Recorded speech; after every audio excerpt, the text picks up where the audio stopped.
Now we can throw additional stuff. I brought eggs. Please don't do that. I got some rotten apples. Yes. Oh, maybe that here since this is where I'm gonna be. Bring it up again. Whoops. Ladies and gentlemen, we're having technical difficulties.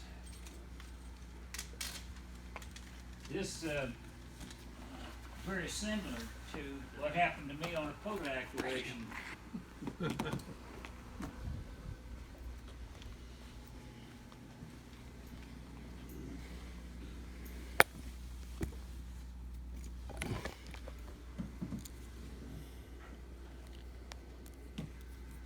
We have snatched success out of the jaws of defeat. Right. And this will work when it's time. Yeah. So we're going to talk about what this AUXCOM thing is, and what it's not. Maybe it's a program that is national, but every state has their own processes for the training and certification. So again, just go over what it's about and some of the key elements in there.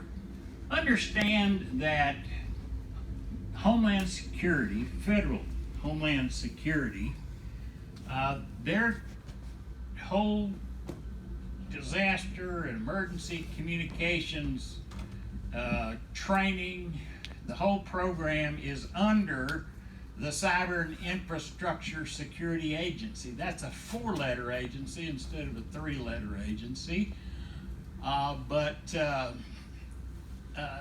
That program talks about how to work in the NIMS ICS environment, and hopefully all of you have taken the little online FEMA courses in the Incident Command System. And just the point is, it's not to take away anything from ARES or places in the country that still have other ham-based programs. It's to say, here's how you operate in the public safety environment, either out in the field under the incident commander or in an EOC under the emergency manager. Some people don't realize the difference and the need for a difference in what an emergency manager does in an EOC and what that organization does versus what's being done out in the field under the incident commander. The incident commander is supposed to be running the show on response out there, and the emergency manager and the EOC is about getting them the resources they need, coordinating priorities of resources, because there may be more than one thing going on, and somebody's got to decide. They've only got 2 bulldozers. Who needs a bulldozer the worst? We'll send it to them first and then try to get one from somewhere else, okay? So you may be working in either environment. To do this course, you got to have those prerequisites.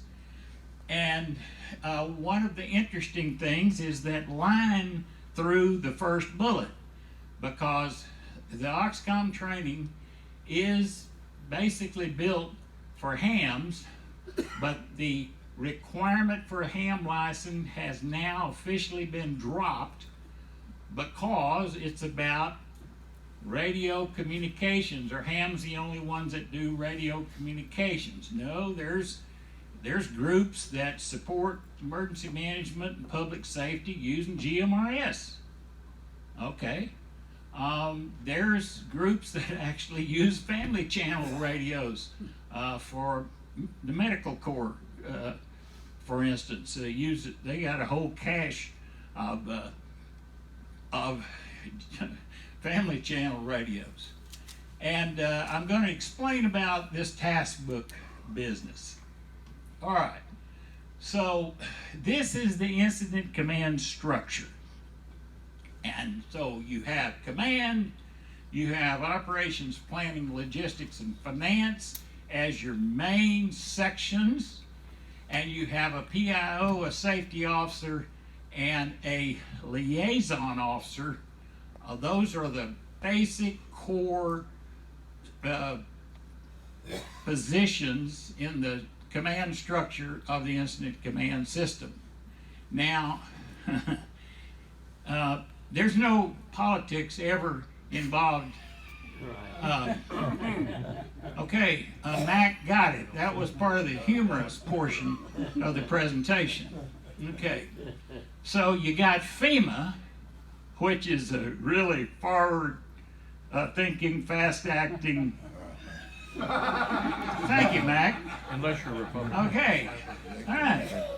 So, and then you got Homeland Security, CISA, Cyber and Infrastructure Security Agency, that is over all of the communications courses, okay, including communications unit leader.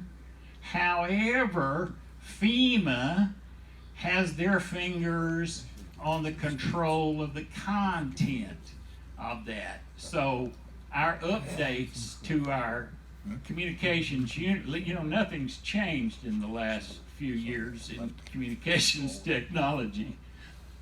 That was humorous too, Mac. And so, anyway, you got CISA and you got FEMA that is over the COML curriculum per se.